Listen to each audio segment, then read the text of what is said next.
umunezero ntangere vyo gusubira kubana namwe banywanyi mukurikira ibiganiro n'amakuru tubagezaho iminsi yose kuri iyi mboneshakure ni Hejuru TV. Turabahaye ikaze banywanyi bacu mudahwema gukurikira amakuru n'ibiganiro tubagezako. Uyu ni umwanya w'amakuru twabateguriye, turi kuwa kane kw'itariki ya 12 kwezi kw'icenda 2024. Tubazaniye inkuru zitandukanye ariko ziriko ziravugwa cane mu gisata c'umutekano hamwe na politike. Ni nyuma y'impinduka umukuru w'igihugu Varisito Ndayishimiye yoba yarakoze ku munsi w'ejo, aho yagenye Alfred Innocent Museremu mu kuba mu mabanga y'abajejwe umutekano w'igihugu c'u Burundi. Ubu rero inkuru tugiye kubagezaho irabana n'abagabo batatu. Kenny Claude Nduwimana ubu arafunzwe, tukaza kugaruka kuri Alfred Innocent Museremu hamwe na Medard Muhiza. Ese vyoba vyifashe gute? Imbere yuko tubagezaho ivyo tuza kugaruka ko umenye ko uruhigi rwahindukiye. Kenny Claude Nduwimana aratabaza ngo yariye uburozi bwa Museremu. Kenny Claude Nduwimana rero aramenyerewe atuka abatutsi kandi agakora agashambara biyamiriza amabi y'intwaro ya gahoto ya CNDD-FDD. Yumvise amaborogo y'abandi yagira rero ngo nabigirisha, yavyita gutugisha ubutegetsi n'igihugu, ariko rero akaba nawe yarinjiye mu murwi wabo yatutse, habemeza ko Burundi buri mu minwe y'abicanyi. Turaza kubigaruka ko mumenye ivyatangajwe na Kenny Claude Nduwimana kuri ubwo burozi yavuga ko yahawe na Alfred Innocent Museremu, ariko kandi tukaza no kugaruka ku majambo yatangajwe na Petero Nkurikiye yoba Brexit atangaza inyuma y'ifatwa rya Kenny Claude Nduwimana hamwe na Medard Muhiza. Turabaramukije rero aho muri hose, waba dukurikiye uri mu Burundi, waba uri mu bice bitandukanye mu bihugu bihana imbibe no Burundi, waba uri mu bice bitandukanye ku mugabane wa Afrika no ku yindi migabane ya kure, ntuze gucikwa, fyonda kuri subscribe canke sabone niba utari wafyondako. Iyi ni imboneshakure Hejuru TV, turabahaye kaze. Kenny Claude Nduwimana aratabaza ngo yariye uburozi bwa Museremu. Kenny Claude Nduwimana umenyesha makuru yavuga ko yigenga ariko akorera n'ibindi bimenyesha makuru, akaba yaramenyerewe yiyamamura tukabatutsa ahandi agakora n'agashambara abiyamiriza amabi y'intwaro ya CNDD-FDD. Yumvise amaborogo y'abandi, ico gihe yagira rero ngo naba ariko bigirisha, ariko ubu nawe uruhigi rwoba rwaramuhindukiriye ruramuraba. Kenny Claude Nduwimana rero ni nyuma y'imisi 33 abajwe mu kinyegero mw'iperereza, aho abiwe batigeze bemererwa kumubona, akaba atarigeze anajanwa n'imbere y'ubutungane. Yararekuwe ku itariki y'umunani Ruhuma 2021. Gusa ivyo sivyo tugiye kubabwira, ahubwo nuko mu butumwa imbere yo gusubira gufungwa yigeze gutanga muri groupe WhatsApp yita Bagumyabanga News yarahuriramwo na bagenzi we. Kenny Claude Nduwimana yemeje ko yagaburiwe ishano na OPCE Alfred Innocent Museremu. Ico gihe rero Innocent Museremu yatwara iperereza mu gihugu hagati, kandi Kenny Claude Nduwimana akaba yaremeje ko ashaka kumwaka ubuzima. Ingene rero yoba vyanditse, akaba yaranditse ubutumwa bugira buti: ndabahaye mwiriwe, nizeye ko mumeze neza, njewe ngaha nzi ko mwese muri abagumyabanga, ndafise akambakiye nifuje kubabwira ngo kubera iki Museremu yanse ko bangemurira. Niko Kenny Claude Nduwimana yanditse muri iyo groupe ya WhatsApp yitwa Bagumyabanga News.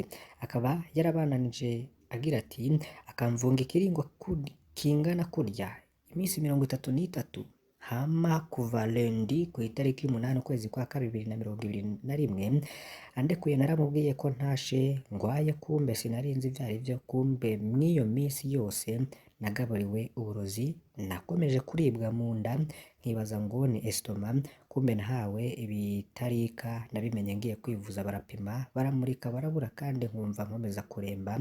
Ngiye mu Kirundi baraduhaye muti twese ndi kumwe n'abari bamperekeje. Niko Kenny Claude Nduwimana yabwiye abo bari bahurikiye muri iyo groupe yitwa Bagumyabanga News. Akaba yarabandanije yandika agira ati: kuva uwo mwanya natanguye diare gushika n'ubu nta gahengwe ndaronka, none ga yemwe uko niko abacu basigaye bakora? Jewe nanka urusaku, niyo nta mpamvu nabivugiye aha, kandi nawe nyene ari ngaha ku rubuga, mundabira iryo bara, sinibaza ko yonkorera ikibi nk'ico, ndabonye impamvu yanka ko bangemurira, yashaka ampe ibikwiye n'ivyo ashaka. niko Kenny Claude Nduwimana yanditse ubwo butumwa abwandikira abo bariko yagira muri iyo groupe Bagamyabanga News. Ivyo gusa kuko Alfred Innocent Museremu yagirijwe n'ibindi vyinshi. Kenny Claude Nduwimana akaba yararengeje ko agira ati nota bene canke NB, ndabizi ko ashobora kungirira nabi nk'uko yatanguje urwo rugamba akanyuruza mw'ibanga nejo bundi nkapfa nkicwa nkagira ikindi kibi cose nkorerwa ntimuze murondera ahandi kuko ivyo mbonye binyeretse ivyo ntakeka. Museremu kurya ukeneye kurera niko naje ndabikeneye, ariko niwanyica nawe uzicwe n'abandi kandi nta nyungu bizoguha, niko Kenny Claude Nduwimana yabandanije ngo reka ndabasezere ndazi ko uruhigi kuri jewe rugiye gutangura, ariko wica isake ntiwica ico yabitse. Kenny Claude Nduwimana, journaliste independant. Niko ubwo butumwa burebure bwa Kenny Claude bwahora bubonwa n'abantu, ni gutyo rero bwari bwanditswe. Pacifique Ninahazwe watangaje akanashira ahabona iyi nkuru yavuze ko ubwo butumwa yaburonse ku wa 14 Ruhuhuma 2021. Pacifique Ninahazwe akavuga ko yabanje kurindira ko baronka ababwemeza ko bwanditswe na Kenny Claude Nduwimana koko, ngo rero ngo yaba yarabonye abavyemeza. Ngo ivyo bwandikwa rero iyo bwandikwa n'umuseneri bovyise gutyoza ubutegetsi, iyo bwandikwa ngo n'abaharanira agateka ka zina muntu bavuze ko atakindi bakora atari ukwambika ibara igihugu cabibarutse, ngo none bwanditswe na Kenny Claude Nduwimana karuhariwe mu gutyoza abatavuga rumwe na CNDD-FDD. Ngo ubu aremeje icese ko intwazagabo y'igihugu yitwa ko ijejwe umutekano w'abarundi mu gihugu hagati ariyo inyuruza abarundi ikongera ikabica. Ngo tuvuge iki? Niko Pacifique Ninahazwe yoba yarashikirije.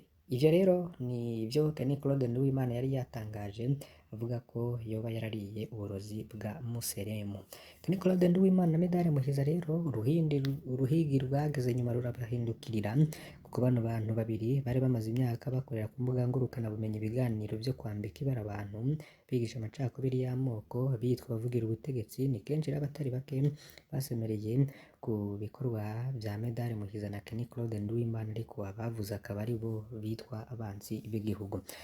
Lieutenant Colonel Petero Nkurikiye avugira ubushikiranganji bw'intwaro yo hagati mu gihugu, umutekano n'iterambere rusange ntagatangaza, kuko ngo Petero Nkurikiye yemeje ko Medare Muhiza na Kenny Claude Nduwimana bari abasoma biba bakoresheje imbuga ngurukana bumenyi, kandi ko birirwa barambika ibara abantu kuri izo mbuga nyene. Medare Muhiza na Kenny Claude Nduwimana aka rero baradungikiwe nyuma y'imisi bari bamaze mu gasho k'iperereza. Ubu rero urubanza rwabo no gufungwa kwabo bikaba bibandanije. Mu itangazo ryiwe Petero Nkurikiye rero akaba yarongeyemwo ibiterabwoba abanyagihugu ngo ntibasubira gutanga amakuru ku vyo babona. Ico naho rero kizoshika n'ibihengo vyarahindutse, kuko Pacifique Ninahazwe yoba yarabitangaje, bisigura ko n'abandika inkuru zo mu Burundi bataba mu gihugu c'u Burundi, cane cane abahunze ubutegetsi bwariho muri 2015, bavuga kandi bakemeza ko bafise amasoko yabo bohereza amakuru mu bice bitandukanye bigize igihugu c'u Burundi. Ega tubagezeho n'ibi bigiye bitandukanye. Mu ntara ya Kayanza hari abakozi bahoze bakorera uruganda Ime na Somusubire basaba kurenganurwa, birukanwe hadakurikijwe amategeko.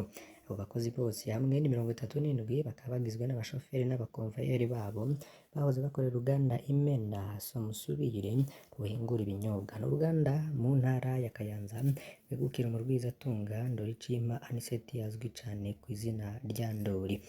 Nuko rero babishikiriza abakozi benshi muri bo birukanwe mu ntango z'uno mwaka turimwo 2024, bose rero bakaba bari bafise n'amasezerano y'akazi y'igihe kirekire bita contrat indéterminé. Babandanye no bashikiriza ko mu kwirukanwa mu kazi ka leta kiryo shirahamwe Murantonge atakete na rimwe bigeze bahabwa ribagabisha, eka nta n'amakosa y'akazi bigeze bagirizwa.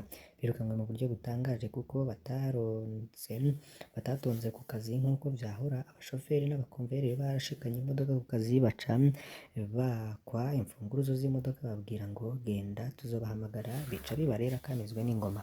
Abo bakozi rero ntibatahura impamvu birukanwe mu kazi mu mu gihe ata makosa bakoze canke ngo banagabishwe kuri ako kazi bakora.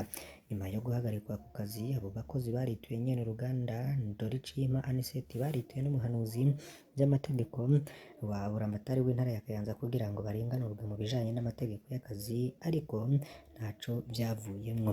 Vyaranze ko basubizwa ku kazi canke ngo bahabwe ikete ribahagarika ku kazi, gutyo bashobore kwitura ubutungane buheze bubatunganirize. Mu kababaro kenshi abo bakozi bahoze bakorera uruganda Imena basaba kurenganurwa mu bijanye n'amategeko y'akazi, bakaba basaba rero no gusubizwa ku kazi canke naho umukoresha wabo akabahagarika biciye mu mategeko mu kubaha ikete ribahagarika ku kazi nk'uko bitegekanijwe n'amategeko y'igihugu c'u Burundi na mpuzamakungu agenga abakozi n'akazi. Mu ntara ya Bubanza komine Gihanga haribazwa aho uyu yoba aherereye. Uwo ni umukuru w'umutumba Kagwema yitwa Ndayizigama Lance, ni umugabo w'imyaka 32, arubatse akaba afise umwana umwe. Urugo rwe rero kuri uwo mutumba Kagwema asanzwe arongoye, yanyurujwe ku itariki 9 ukwezi kw'icenda 2024 igihe c'isaha 5 mu vya politike. Ndayizigama Lance ni umunywanyi akomeye w'umugambwe uri ku butegetsi CNDD-FDD. Nkuko bisanzwe misi yose ku wa mbere abakuru b'imitumba yose igize komine Gihanga bama batonda ku biro vy'iyo komine gutanga ivyegeranyo vy'akazi canke amaraporo. Ejo hahise rero hari ku itariki ya 10 uwo mukuru w'umutumba Kagwema yaratonze mu bandi ku biro vya komine gutanga raporo. Agera aho kuri komine isaha 5 yabwiye abagenzi be ko hari umugenzi we yamuhamagaye vyihuta kugira ngo bahurire kw'ibarabara rya 5 rya Gihanga, ngo benshi bita ku rya 5 ni kw'ibarabara rikuru rya Bujumbura Cibitoke.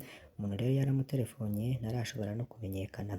Ndayizigama Lance rero yaciye ava aho kuri komine Gihanga yihuta yerekeza aho ku rya 5 kwitaba wa muntu yaramutelefone. Kuva rero agiye ijisho ryabaye ryo ntawe urasubira gukubita ijisho umukuru w'umutumba Kagwema.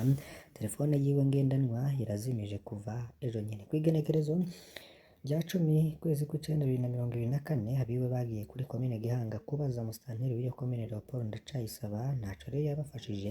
Baragerageje kurondera ahandi hose babuze uwabo. Amakuru rero ahari nuko Ndayizigama Lance yoba yararaye arinyurujwe, n'inyuruzwa ryiwe rikaba ryaraba rifatiye ku matati yabo basangiye umugambwe CNDD-FDD. Kuri uwo mutumba bikavuga ko hari haciye imyaka 2 Lance agiye mu mabanga yo kurongora uwo mutumba, akaba yahagiye asubiriye na mugenzi we yitwa Bintunimana Zakari yari yakuwe yagirizwa amakosa harimwo urudandazwa rw'amagendo.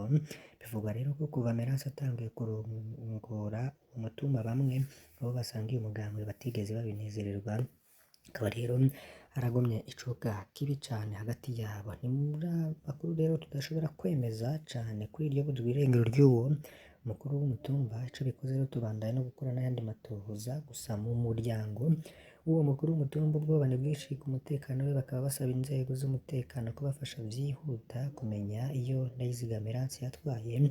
Twibutse ko kuri uwo mutumba nyene wa Kagwema baheruka kunyuruza umunywanyi w'umugambwe CNL yitwa David Bamporiki kw'igenekerezo rya 12 yitwa Murantunge kw'igenekerezo rya 21 kwezi kwa 2 na 2024 nk'uko vyashikirijwe. Kuva rero uwo munyagihugu Bamporiki David anyuruzwa amezi abaye atawuzi irengero ryiwe, n'amaganya ni menshi mu muryango wiwe n'utwana tw'imfuvyi yasize. Kuri uwo Bamporiki wo muri CNL naho rero tugire ivyo tubayagirako.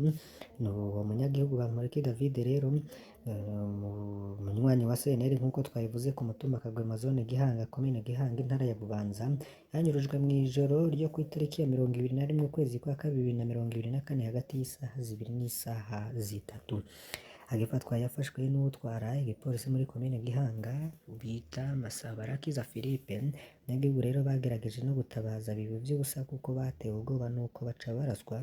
Ico rero nta n'akayambu k'umunyagihugu Bamporiki David. Umuryango uri mu maganya n'umwiheburo. Abanyagihugu inshuti za David rero bakaba bandaye no gusaba umukuru w'igihugu Evariste Ndayishimiye kubafasha uwabo ntagirirwe nabi, ubona ko n'abamufashwe bazwi. Tibutse ko aho nyene Gihanga hari haherutswe no kunyuruzwa umunyagihugu yitwa Nimbona George batazira Ruto Manyeye yanyurujwe mw'ijoro ry'igenekezo rya 28 ukwezi kwa 2024 isaha 4:30 yafashwe n'abantu bari biyoberanije mu maso bambaye n'udupfukamunwa bafise n'inkoho. Ndimana Jean Rene niwe yararongoye n'urwaruka rw'umugambwe CNL ku mutumba wa Buringa aho muri komine ya Gihanga nk'uko twabishikirije. Kuva umunyagihugu rero Mbona Jean anyuruzwa nawe nyene nta n'amakuru yiwe gushika na n'ubu. Reka rero tubandanirize mu kindi kinyamakuru citwa Burunga kivuga ko umushikiranganji w'umutekano bamusavye gutanga imihoho nyuma y'urupfu rw'utavuga rumwe n'umugambwe uri ku butegetsi aho n'ahandi mu gihugu ca Tanzania gihana imbibe n'u Burundi.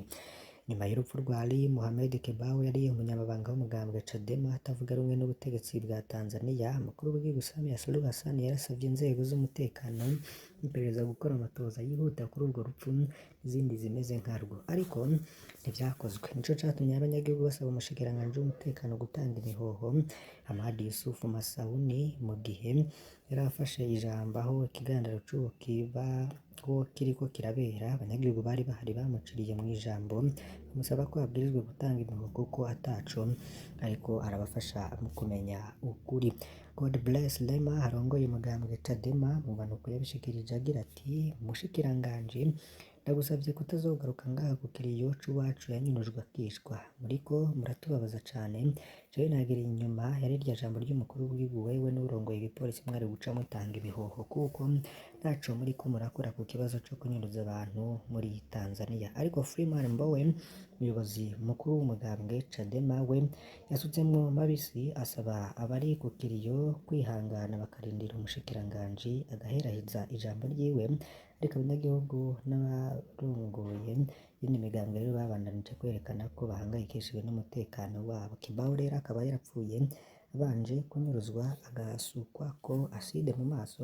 Ikiziga ciwe rero catowe ahitwa Eniniaho Tagita i Dar es Salaam, bakeka ko vyoba bifitaniye isano n'ivya politike nk'uko abo mu mugambwe Chadema bavuga. Reka tubakengurukire banywanyi bacu mudahwema gukurikira ibiganiro n'amakuru tubagezaho, mbasabe kugira ngo ntimuze gucikwa n'ayandi makuru tuza kubagezaho. Uyu munsi turi kuwa kane kw'itariki ya 12 kwezi kw'icenda 2024 turaza gusubira. Wewe fyonda kuri subscribe canke s'abone niba utari wafyondako, wibuke no kubisangiza bagenzi bawe kugira badacikwa n'amakuru yose tubagezako. Imana ibahezagire.